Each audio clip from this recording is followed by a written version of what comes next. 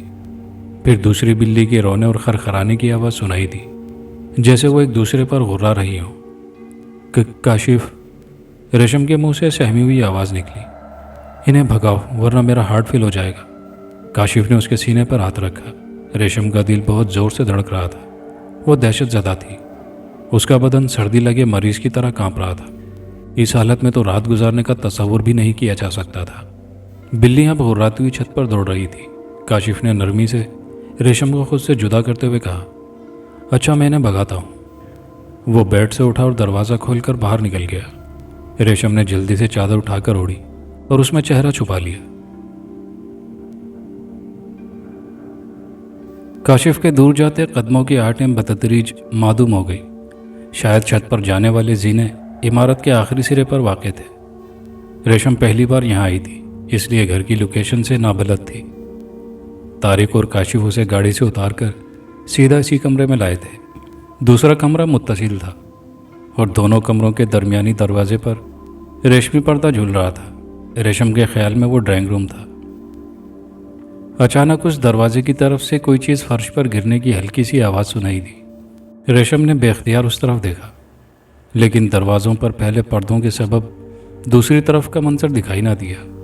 وہ پردے سے نگاہیں ہٹانے ہی لگی تھی کہ اچانک ہلکی سی کراہ سنائی دی۔ وہ نسوانی کراہ تھی۔ وہ کراہ سنتے ہی ریشم بے اختیار اچھل پڑی۔ اس کے ساتھ ہی پردے میں حرکت ہوئی اور چٹاخ کی آواز کے ساتھ ہی گھٹی گھٹی سی چیخ بلند ہوئی۔ چیخ سنتے ہی ریشم ایک دم اچھل کر بیڈ سے اتری اور دروازے کی طرف دوڑتی ہوئی چیخی،